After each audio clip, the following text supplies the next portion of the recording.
네. 네, 감사합니다. 네, 또 의견 있으시면 부탁드립니다. 저기 끝에 김가현 대표님이신 것 같습니다. 안녕하세요. 저는 미래세대 타긴 뉴미디어 스타트업 뉴즈의 김가현 대표입니다. 먼저 정말 그 청년 실업 문제와 지금 이 창업 생태계 문제에 대해서 정말 한정수 작가님께서 정말 깊이 있게 고민하시는 것 같으셔서 너무 감사하다는 말씀 드리고 싶고요. 일단 저는 이 부분에 대해서 한번 말씀을 드리고 싶습니다. 현재 지금 72만 취업생 청년들의 가장 큰 이제 원인 중에 하나는 뭔가 도전하기가 무섭고 실패가 두려워서 다시 재기하기가 무서운 그게 있습니다. 그래서 전 정책 제안으로 크게 두 가지를 드리고 싶은데요. 첫 번째는 이 청년들이 성인이 되기 이전 중학생 때 고등학생, 학생 시절에 린 스타트업 부트캠프나 창업 캠프와 같이 학창 시절부터 이렇게 창업의 경험과 실패의 경험을 해볼 수 있는 이런 인프라가 구축이 되면 좋을 것 같습니다. 저희가 이제 시작하기 전에 변우석 학생에게도 한번 같이 이야기를 나눠봤었는데요.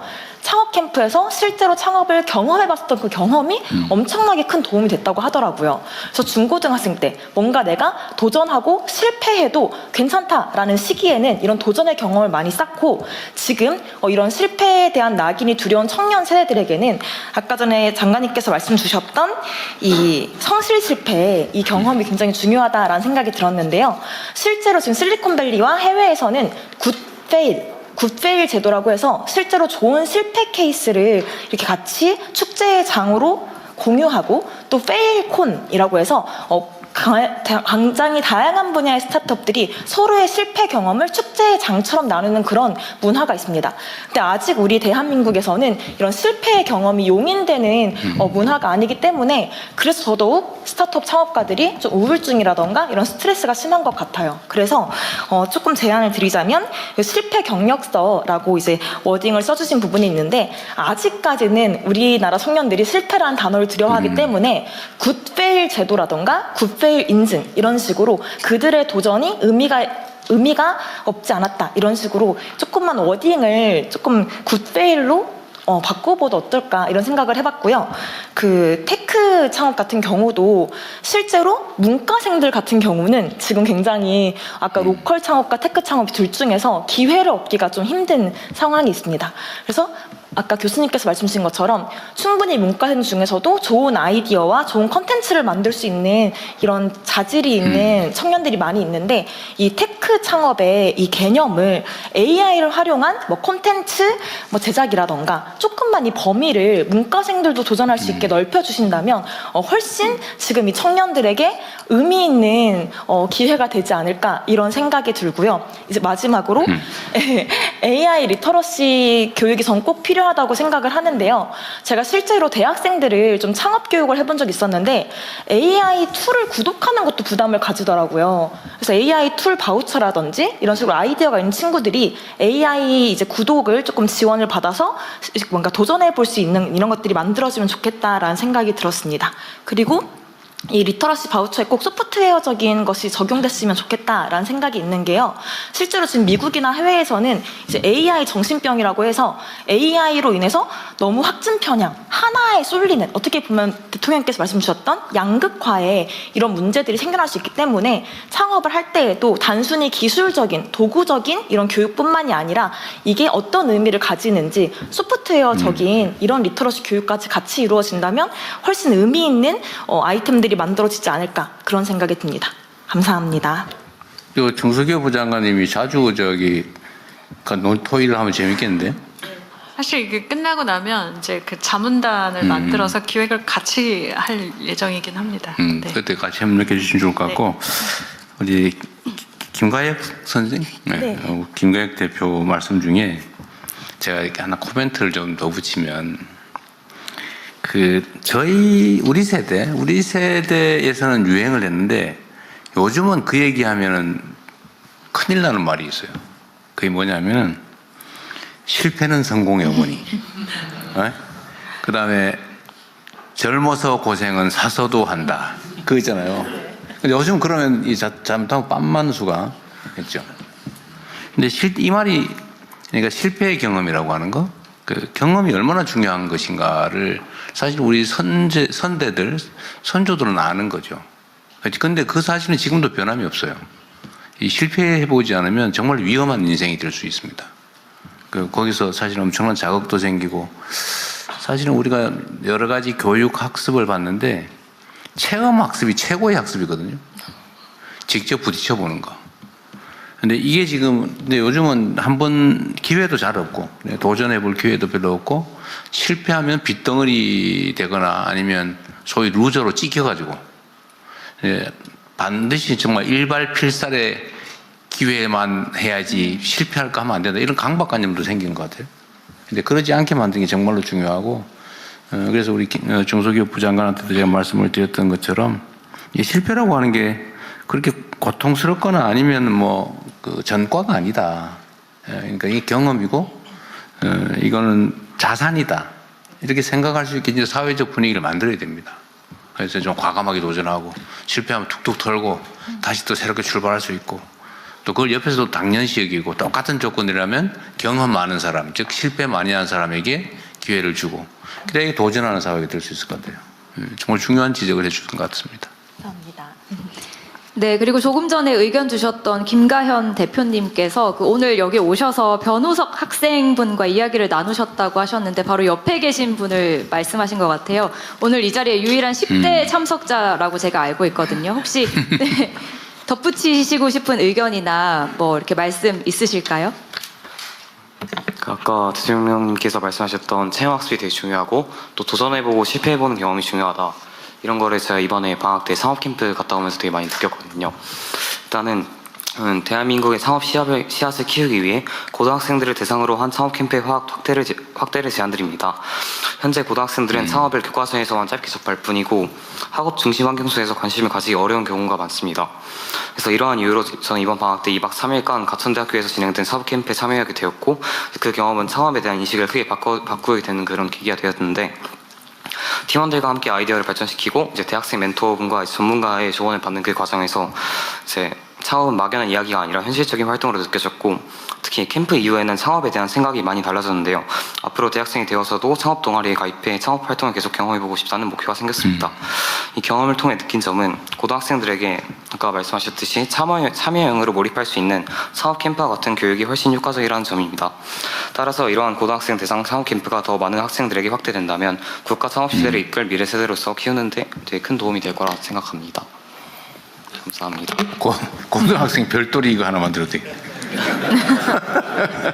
저 지난번에 사실 규모를 좀 줄였어요. 네, 창업 캠프 갔었는데 그때 이제 그 친구들이 했던 얘기 중에 기억이 나는 게 정말 정답이 없는 문제를 처음 풀어보는 것 같은 느낌이 나는 거죠. 시험 문제에만 국한돼 있다가 답이 없는 문제를 2박 3일 동안 동료들과 같이 풀면서 이 문제를 해결하는 과정의 즐거움을 알게 됐다 해서 이 부분은 저는 정말 굉장히 학생들에게도 중요한 경험이 될 거라고 생각됩니다. 한번 설계해 보겠습니다. 네. 네, 그리고 모두의 창업 프로젝트와 관련해서 또 의견 있으실까요? 네, 그 전화성 회장님, 네, 말씀 부탁드립니다. 우리 장관님들도 여러분 지금 나와 계신데 혹시 꼭 코멘트 붙일 게 있으면 말씀하도록 하십시오.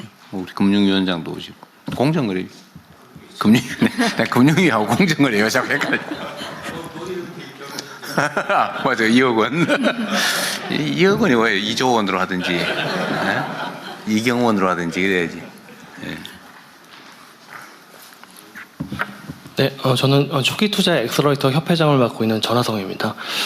사실 그 K-팝의 경쟁력 자체가 그 기획사들의 역량이 유효했기 때문에 사실 글로벌 한류를 만들어냈다고 생각합니다. 저희 엑셀러레이터는 그 입법명이 창업 기획자입니다. 말 그대로 창업을 기획하고 보육하고 교육하고 투자까지 맡아서 하고 있는 그런 회사이고 저도 현재 지금 CNG테크라는 엑셀러레이터 회사를 제가 2003년에 설립해서 저희 자체 소프트웨어 사업을 해 나가면서 또 후배 창업가들에게 약 600개 기업에 저희가 한 900억 원 정도 투자를 하면서 이렇게 상생하는 모델을 만들어가고 있습니다. 사실 그 이번에 모두의 창업 이런 경진대회, 모두의 창업 아이디어만 가지고도 창업할 수 있다라는 이런 계획은 굉장히 훌륭한 계획이라고 생각을 합니다. 저희가 제가 건의드리고 싶은 내용은 창업기획자가 지금 이제 한 10년 정도 됐습니다. 그래서 될 만한 아이디어를 발굴하고 또 같이 창업을 기획하고 또 보육할 수 있는 여러 경험치가 사실 체계화돼서 나름대로 프로세스가 정립이 된 상태입니다. 현재 503개의 창업 기획자, 그러니까 엑셀러레이터가 있습니다. 그래서 이 모두의 창업 프로젝트에 전국에 있는 503개 창업 기획자들이 참여해서 또 정말 로컬 창업이라든지 테크 창업 이런 부분들을 좀 체계적으로 같이 기획하고 같이 보육하면서 투자한다면은 이 프로젝트가 훨씬 더 성공 확률이 높아질 거라고 생각합니다. 네, 감사합니다. 그거는 우리 장관님 기획 내용에 들어 있는 것 같네요. 네, 네. 예, 감사합니다. 이 모두의 창업 프로젝트 외에도 이 창업 후의 성공 가능성을 높이는 방안이라든지 지속 가능과 관련한 이야기도 들어보겠습니다. 혹시 의견 있으신 분 계실까요? 제가 뒷모습만 보이는데요. 박대희 회장님께 네, 말씀 부탁드리겠습니다. 네, 전국 창조경제혁신센터 협의회장을 맡고 있는 박대희입니다. 네, 창업경제라고 했으면 금방 직관적일 텐데 네, 이름이 좀 어렵습니다. 씨앗부터 관심을 가져주셔서 오히려 저희 전국에 있는 지역 창업 생태계를 맡고 있는 창조경제센터 입장에서는 씨앗을 계속 만들어 왔습니다. 근데 그 과정에서 이번 모두의 창업에 딱 하나가 더 부과됐으면 좋겠다는 생각이 있습니다. 이 아이디어만으로 창업을 했을 때는 굉장히 성공률이 높다 이렇게 말씀하시지만 가장 많은 것 중에 씨앗을 키울 때 물도 바람도 태양도 있어야 되는데 그 중에 가장 물기를 막고 있는 게 규제입니다. 그래서 좋은 아이디어를 나왔는데 규제가 있다는 걸 창업자가 모르는 경우가 훨씬 더 많습니다. 그래서 이번 모두의 창업에서는 시작 단계부터 이게 규제 사항일까 아닐까를 좀 판단해주고 규제라면 여기에 샌드박스 트랙을 좀 만들어 주셔서 애초부터 이게 법무처에 해당이 되다 보니까 이 창업자들에 대해서는 이 규제는 풀어주겠다. 이 기간만이라도. 왜냐하면 또 사업화까지 돈을 주는데 사업화하려면 규제에 묶여서 아무것도 못 하거든요. 만들지도 못하게 되니까 요 트랙에서 한번 검토를 해주신다면 이제 글로벌 빅테크 기업들이 이런 트랙을 다 뛰어넘어서 왔기 때문에 우리도 그렇게 했으면 좋겠고 또 문체부에서는 예를 들면 예전에 요트 탈레라고 하면 그 회사가 요트에서 숙박을 한다니까 각종 법에 걸려서 처음에 시작이 어려웠던 케이스가 있었고 또 대전의 루센트 블록이라는 데는 이제 조각 투자를 하고 있는데 그 샌드박스를 통해서 나왔지만 또 이제 이 단계에서 거래에 대한 어떤 제한이 있어서 또 성장 못하고 이런 케이스가 있어서 요게 있었으면 좋겠다 생각이 들고요. 발언 기회 얻은 김에 하나 더 말씀을 드리면 AI를 통한 이제 AI 고속도로를 만들고 세계 3대 강국을 만들고 있지 않습니까? 이 과정에 핵심 키워드는 사실 GPU죠. GPU가 올해 16,000대를 전국에 배포를 해서 혁신적인 생태계를 만드시겠다라고 해서 굉장히 환호하고 좋은 반응을 갖고 있는데 저희가 스타트업들 입장에서 조금만 생각해 보면 그 GPU가 2년마다 출시를 계속하다가 최근 3년에 1년마다 출시를 하고 있습니다. 그 얘기는 뭐냐면 연산 처리 속도가 예전보다 수십 배씩 빨라지는 것을 새 모델로 만들고 있다는 거죠. 근데 우리 국가에서 사게 되는 최근에 뭐 W라든지 W200 또는 B200 이런 모델이 들어오게 되면 연산 속도가 굉장히 빨라져서 잘 활용이 될 겁니다. 근데 성능적으로 보면 2년 정도 활용하게 되면 학습량에 대해서 굉장히 성능이 잘 돌아가는데 이 부분이 이제 추론적인 부분에서는 이제 성능이 좀 떨어지기 시작합니다. 요때를 그 지역의 거점, 그러니까 데이터 센터 말고 또 다른 각각 지방의 소형 센터, 데이터 센터들한테 넘기면 스타트업들이 추론 용도로는 이 이후에 4년, 5년을 또 쓸 수 있습니다. 그래서 좀 기존의 데이터 센터에는 학습을 집중하고 최신 모델로 파운데이션 모델에 집중할 수 있게 집중을 해주고 어느 정도 성능이 떨어져서 가치가 좀 떨어졌을 때 추론 모델을 많이 잘 쓸 수 있는 부분은 각 지역에 다시 재활용을 해서 지역의 스타트업들이 아주 저렴하게 쓸 수 있었으면 좋겠고 그게 또 한 5년이 지나면 사실 굉장히 느리다 생각하지만 스타트업 입장에서는 그 GPU 한 개만 있어도요 자기들의 비즈니스 모델을 시제품을 만들 수 있고 구현할 수 있습니다. 그래서 그거를 스타트업들한테 재분배하시는, 그러니까 전환 매각하시는 이런 것들을 좀 고려해 주신다면 전국이 AI 도구를 활용해서 이 사업을 하고 창업 성장 모델을 가는데 단계별로 성장 사다리가 될 수 있지 않을까 생각이 듭니다. 물론 과기부에서 제우스라고 하는 프로그램이 있어서 연구소에서 장비가 5년 정도 지나면 이거를 다시 배분하는 거 있는데 그거는 사용연한이 지나서 물리적 가치가 떨어져서 배부를 하는 거고요. 이 GPU는 성능 가치 관점에서 가이드를 잡아서 이거를 이 창업 생태계에 활용할 수 있으면 좋겠다 생각을 해봅니다. 네, 감사합니다. 지적 사항 중에 출발 자체는 규제와 관계없이 시작할 텐데 일정 단계에서는 점검을 스크린을 해야 되겠네요. 네. 그 별도 시스템을 구축을 해야 될 것 같습니다. 네, 지금 큐즈 샌드박스 관련해서 그래서 이제 지난번 아니야, 그 샌드박스 말고 이 사업 창업 네네. 프로그램 그것도 선발할 때도 일정 단계가 되면 규제와 바로 예를 들면 사업화될 부분은 그걸 점검해 줘야 되고 또 필요하면 법 개정이든 뭘 해야 되면 그 조치도 해야 되니까 일정 단계에서는 스크린을 해야 될 것 단계도 같습니다. 있습니다. 네, 단계를 추가하겠습니다. 예, 계속해서 참석자 여러분의 의견 듣겠습니다. 저기 뒤에 양승훈